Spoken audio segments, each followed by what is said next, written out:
So, a fresh new week has arrived, and here on this channel, that means one thing and one thing only. Every weekend I post an episode of this series we do called Your Take Not Mine, where I turn to you, the viewers, to give me your hottest NBA takes of the week based on what's going on at the time, and I then choose my favorite submissions and discuss them in a video. This week, we got some updates on popular storylines that were going around, more primetime matchups went down between some of the top teams, rivalries began to form on the court, and some unfortunate injury news broke, so of course, we have plenty to discuss. In order to submit your takes, I make a community post on either the day of or the day before the video, similar to the one that you see on your screen now, so if you want a chance to be featured in a future episode, be sure to stay on the lookout for that. Before we start though, I want to thank the sponsor of today's video, PrizePicks. As the 2023 NBA season continues on, PrizePicks is the best and easiest way to play daily fantasy to stay engaged on all of the excitement. All you have to do is pick between 2 and 6 players and the over or under on their projections, and you can win up to 20 times your original entry. Choose between points, rebounds, assists, 3-pointers made, fantasy points, and more, plus you can even make mixed sports entries, so if you also happen to be a fan of football, baseball, soccer, or anything else, PrizePicks has you covered. When you play at PrizePicks, you're also not competing against anyone else, it's simply you versus the projections available. For today's slate of games, I'm looking at playing Joel Embiid to score over 32.5 points, Michael Porter Jr. to score over 16.5 points, and Donovan Mitchell to make over 3.5 threes. By going down to the link in the description of this video and using promo code reference when you sign up, you also get a deposit match bonus of up to $100. Once again, thank you to PrizePicks for sponsoring today's video. Now let's get back to the topic at hand. The first take we'll be discussing today comes to us from Brock, and he says that Russell Westbrook just cannot play on a contender at this point in his career anymore. The Westbrook conversations have become a bit tiresome over the last few years because most of the time they lack nuance and people either take one extreme stance or the opposite extreme stance. Westbrook's time as a Laker wasn't exactly the most positive one, and while he was far from perfect, he got scapegoated for all of the problems way too often there. Trading him away was definitely in the best interest of both sides, but now Russ is in a pivotal time in his career. He got sent to the Jazz, who bought him out of his contract to allow him to become a free agent, and the next team he signs with was going to have to be a good fit for his services, otherwise his future could become a lot more dicey. Westbrook ultimately signed to play with the Clippers, to play with his former teammate Paul George, who was openly inviting Russ to join him there, which in theory was one of the better options because of the familiarity and the deep roster that the Clippers have, but so far the partnership is already looking a bit iffy. The Clippers lost the first 5 games that Westbrook played with the team, and again, Russ is not the sole reason why they were struggling, but coincidences can only happen so many times before you start to seek out the most common denominator.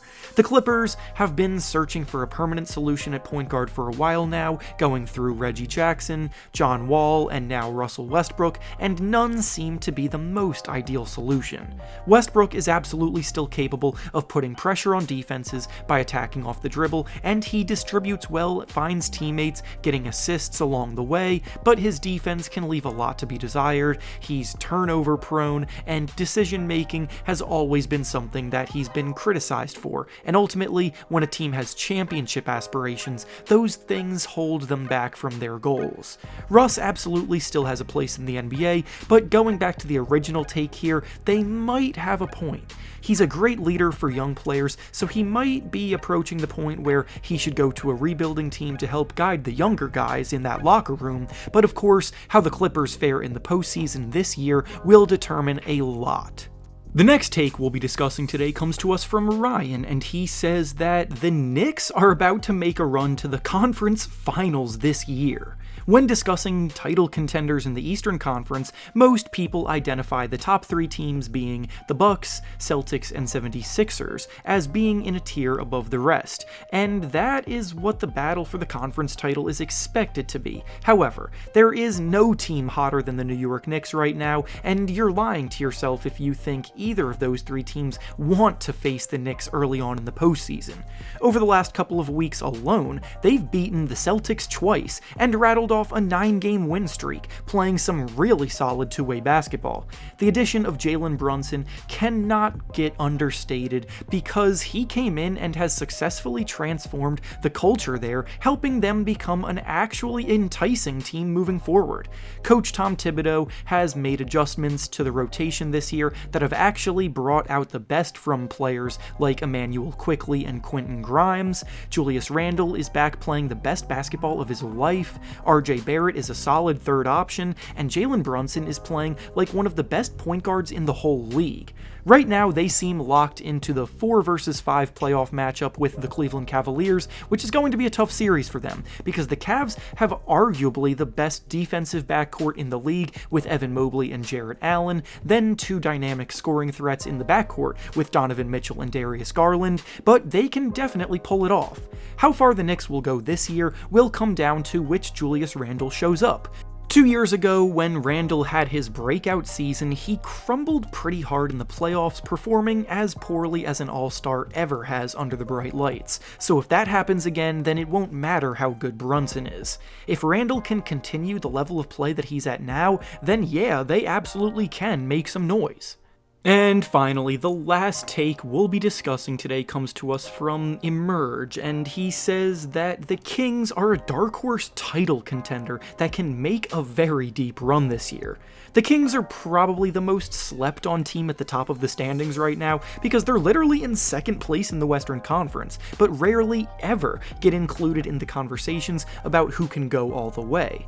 Now, part of the reason is that in the NBA, teams led by superstar talent are typically the ones that come out victorious, and the Kings don't necessarily have anyone in that top tier, but De'Aaron Fox and Domantas Sabonis are both in the tier right below that, playing some outstanding basketball, and alongside them is a deep roster without many holes. For me personally, the reason why I still struggle to bet on the Kings to make a deep playoff run, potentially to the conference finals, is because they rank in the bottom 5 of the entire league defensively, and in the playoffs, teams that struggle defensively tend to get exposed. They're literally the number 1 ranked offense in the NBA though, so they have the firepower to overcome that to a certain extent.